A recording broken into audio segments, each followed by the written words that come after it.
Equity share market में it is more important to make money than to be right at all the time. कई बार हमारे initial गलत decision को सही प्रूव करने के लिए मार्केट से लड़ते रहते और बैक टू बैक गलत डिसीजन लेते रहते हैं। आपको और हमें इस तरीके से काम नहीं करना, हमेशा मार्केट की रिस्पेक्ट लेनी है, कभी भी बात अपने ईगो पे मत लीजिए। अगर आप गलत हो रहे हैं एक्सेप्ट कीजिए और आगे चलिए। इक्विटी शेयर मार्केट इकलौता ऐसा मार्केट है जहां पे कोई भी हर समय सही नहीं हो सकता। इस चीज को हमें समझना है और हमेशा मार्केट की रिस्पेक्ट करते रहनी है। इस इंपॉर्टेंट लर्निंग के साथ मेरा नाम है अनंत Ladda, CFA CA CFP LLB। चलिए शुरू करते हैं अनंत का फंडा का पहला पार्ट जिसका नाम है मार्केट टुडे।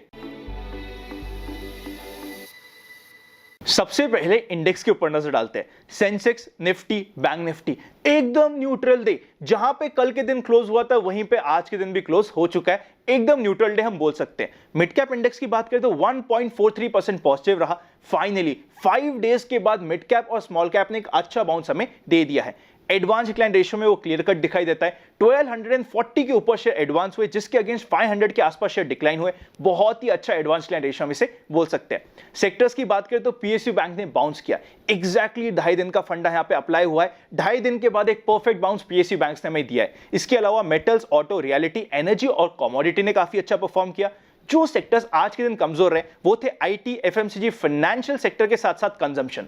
जिस समय में वीडियो बना रहे यूएस फ्यूचर्स भी एकदम न्यूट्रल है। जिस तरीके से इंडिया के सारे इंडेक्स न्यूट्रल थे उसी तरीके से यूएस फ्यूचर्स भी न्यूट्रल चल रहा है। विक्स की बात करें तो 17.21 काफी कंफर्टेबल क्लोजिंग हम बोल सकते हैं। मार्केट के मूवमेंट के ऊपर नजर डालते हैं। ओपनिंग हुई थी 15,520 पे, गैप डाउन ओपनिंग हुई थी। मार्केट जिगजैग करता रहा। 2 से 2:30 बजे के बाद मार्केट में वापस से मूवमेंट आया और जो गैप डाउन ओपनिंग हुई थी उसे पूरा का पूरा मार्केट ने कवर कर दिया। आज के दिन मार्केट का हाई बना 15,597 का। मार्केट ने क्लोजिंग दी है 15,576 की। वैसे बोला जाए ना, जहां पे कल क्लोजिंग दी थी एग्जैक्टली वहीं पे आज के दिन क्लोजिंग दी है, तो आज के दिन एकदम हम न्यूट्रल बोल सकते हैं। उसी के साथ साथ मार्केट में आज के दिन काफी सारे शेयर्स में वॉल्यूम्स काफी ज्यादा कम हो चुके हैं। उसका कारण था सिर्फ और सिर्फ एक, जो अभी सेबी के नए मार्जिन रूल्स आए हैं उसकी वजह से मार्जिन्स पे तो इंपैक्ट पड़ ही गया है और सीधा सीधा वो हमें दिख रहा है वॉल्यूम्स पे। इसीलिए हमें एटलीस्ट 1 से 2 दिन देना कि किस तरीके से इंपैक्ट होता है। बाद में मार्केट में कुछ हैवी क्वांटिटी में काम करना जरूरी हो जाता है। चलिए शुरू करते हैं अब नेक्स्ट सेक्शन जिसका नाम है FIIs and DIIs action. FIIs और DIIs ने वापस से किया वो काम जो आपको और हमें बहुत पसंद है और वो भी किया साथ में। FIIs ने रफली 900 करोड़ के ऊपर की परचेज और DIIs की तरफ से 240 करोड़ के ऊपर की परचेज, जो काफी अच्छा अमाउंट हो जाता है। अब चलते हैं नेक्स्ट सेक्शन पे जिसका नाम है व्यूअर्स क्वेरी। सबसे पहली क्वेरी जो हमें ट्विटर पे मिली और बहुत ही इंटरेस्टिंग क्वेरी है, आप इधर चेकआउट कर सकते हैं। क्वेरी ये है कि क्या हमें मिड कैप म्यूचुअल फंड में प्रॉफिट बुकिंग करनी चाहिए। यहां पे समझने की कोशिश करते हैं। यहां पे मिड कैप और स्मॉल कैप म्यूचुअल फंड दोनों को कवर करने वाले। देखिए, अगर आपने अपनी सूटेबिलिटी के अकॉर्डिंग मिड कैप और स्मॉल कैप म्यूचुअल फंड में इन्वेस्ट किया है, आपका टाइम होराइजन 5 साल या 7 साल से ऊपर का है, आपको हाथ लगाने की जरूरत नहीं है। देखिए, 1 दिन, 2 दिन, 5 दिन, 1 हफ्ता, 2 हफ्ता, 5 हफ्ता या 1, 2, 3 महीने के मूवमेंट के बेसिस पे आप 5 साल, 10 साल के अपने गोल्स को चेंज कर दे, ऐसा काम कभी भी मत करिएगा। इंडियन इक्विटी शेयर मार्केट में अगर आपकी सूटेबिलिटी को मैच होता है, मिड कैप और स्मॉल कैप म्यूचुअल फंड्स बहुत मल्टी बैगर रिटर्न्स आने वाले समय में भी दे सकते हैं। इस चीज का ध्यान रखिएगा। देखिए, अभी जो मैंने पर्सनली प्रॉफिट बुकिंग की बात करी ना, वो सिर्फ डायरेक्ट शेयर्स के लिए की है। वो भी इसीलिए क्योंकि अक्टूबर और नवंबर एक ऐसा समय था जहां पे मैंने पर्सनली यहां पे अनंत का फंडा में बताया था। एक मेंबर्स ओनली वीडियो में तो इस तरीके से बोल दिया था कि अगर आप ट्रेडिंग करना चाहते हैं, चाहे वो इंट्राडे हो या कोई से भी पोजीशन की हो, जितनी चाहो आप कर सकते हो, कहीं कोई दिक्कत की बात नहीं है। इवन अगर आपने इस समय ओवर ट्रेडिंग भी कर ली तो आपको दिक्कत नहीं आएगी। ये वर्ड्स थे हमारे नवंबर के आसपास। वहां से ऑलरेडी मिड कैप और स्मॉल कैप म्यूचुअल फंड्स या फिर बात कर लिए जाए mid cap small cap index और शेयर्स 75% से लेके 100% तक के रिटर्न्स ऑलरेडी दे चुके हैं।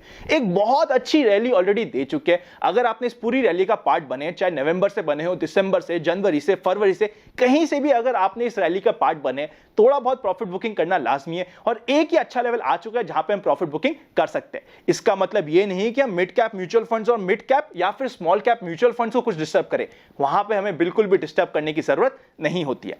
नेक्स्ट इंपॉर्टेंट क्वेरी आ रही है PMS से रिलेटेड। हमारी टीम इन्वेस्ट आज फॉर कल कोई भी पीएमएस मैनेज नहीं करती है, पर हाँ हमारी टीम म्यूचुअल फंड में इन्वेस्ट करने के लिए जरूर हेल्प करती है। डिस्क्रिप्शन में आपको लिंक और हेल्पलाइन नंबर मिल जाएगा। चाहे आपको म्यूचुअल फंड से रिलेटेड कोई हेल्प चाहिए हो या फिर आपको हेल्प चाहिए हो इंश्योरेंस, चाहे टर्म या चाहे हेल्थ, सारी की सारी डिटेल्स आपको डिस्क्रिप्शन में मिल जाएगी। उसी के साथ साथ अगर अभी तक आपके पास डीमैट नहीं है तो डिस्क्रिप्शन में डीमैट अकाउंट ओपनिंग्स और प्राइवेट चैनल पे भी जुड़ने का प्रोसेस मिल जाएगा।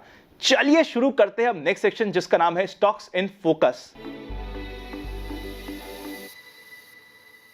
सबसे पहला स्टॉक जो हम स्टॉक इन फोकस में देखने वाले हैं वही स्टॉक है जिसको हमने 1 या 2 दिन पहले डिस्कस किया था।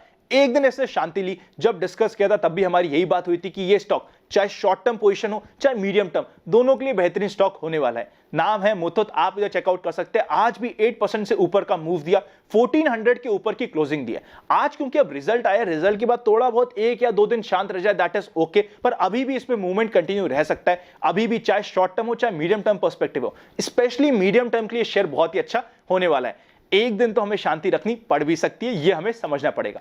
नेक्स्ट इंपॉर्टेंट शेयर होने वाला है रिलायंस।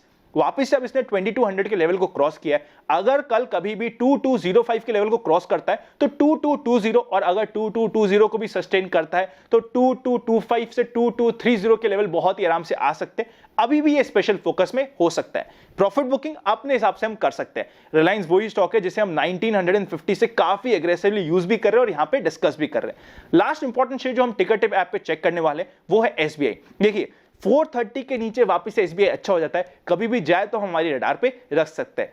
अब चलते हैं नेक्स्ट सेक्शन पे जिसका नाम है जनरल मार्केट ट्रेंड।